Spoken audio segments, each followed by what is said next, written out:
In this video I will share with you everything I know about applying resist or Guta. The first thing we need is an application tool. Usually pre-made Guta are sold in tubes like this, and they usually have thin tips for application.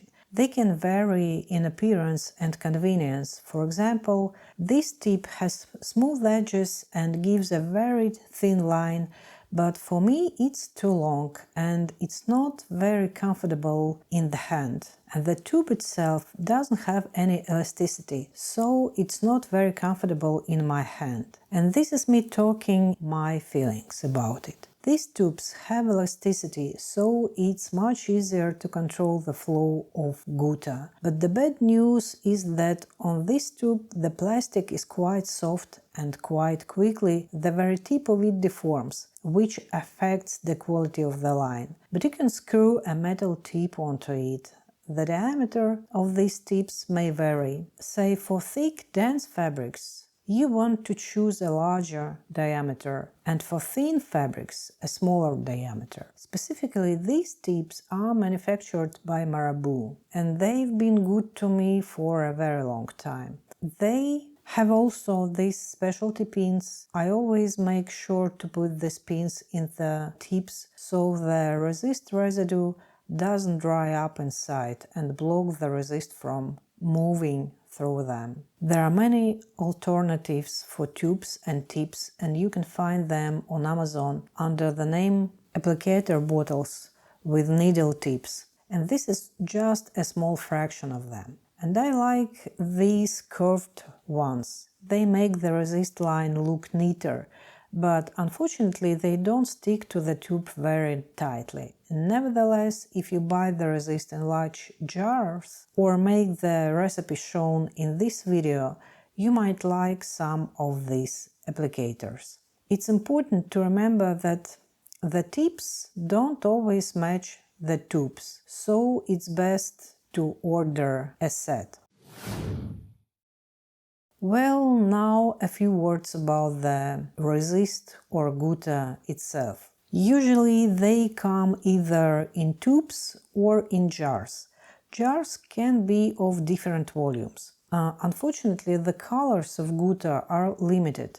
As a rule, they are black, transparent, gold, silver and bronze. But you can safely mix Guta of different colors, just within the same brand. I've never mixed different brands of Guta. I'm not sure, maybe that works well too. And for example, I've got the black Marabou in this jar. I just add a small amount of black Guta to the clear and mix.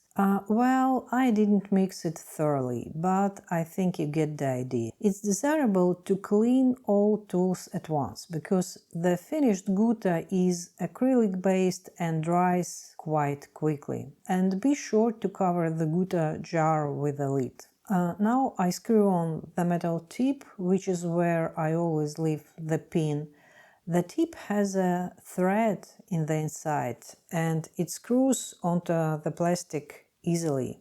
Now that we know what to apply and what to apply with, we can proceed directly to applying the Guta or resist to the silk. At first I didn't pull the silk very tight over the frame. You can see it sags. And a lot of people draw on sagged silk and it works fine. But I find this instability of the surface a bit disturbing. So I'm going to quickly pull the silk tighter. In general, I like it when the silk is stretched like a drum. And now I'm much more used to working when I feel the stability under my hand. But I say it again, that's just my preference.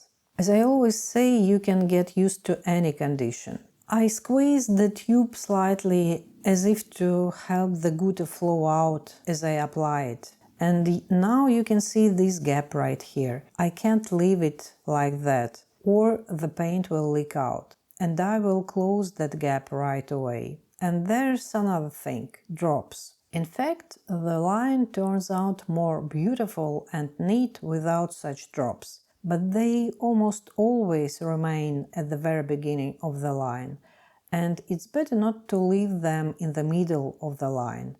I mean, the line shouldn't be interrupted. You see, when I split the line and apply Guta first to one side and then to the other, there is such a blob in the middle, which I don't like.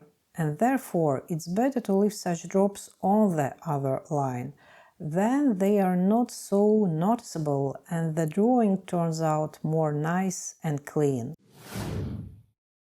You see, there's still a drop when we touch the silk, and there's one way to avoid this. To put the paper at the beginning of the line, leave a drop on it and then draw a line on the silk. You'll get guaranteed a clean line. Another trick I've talked about in my other videos. If your hand is not sturdy and you want to have some support under your arm, you can build such a construction. Put something flat on the sides of the frame, like books, and put a board on the top of them. In order not to smear the resist, the board should be a little higher than the surface of the silk, and it will be convenient for you to draw. For example, by moving your hand on the board, or using it as a rail if you need an absolutely straight line. You can see the idea better from this angle. I lean the tube against the board and draw the line like a rail. The next important thing is to check how well the Guta or resist has penetrated the fabric. I usually turn the frame backwards, then all the gaps are visible. Unfortunately, there is very light colored resist and it's hard to see, but let's say I found that in some places that the Guta didn't penetrate all the way through the silk, and I'm going to reapply it. So, as not to smear the still wet Guta on the table, I put something under the edges of the frame and fix the bad line.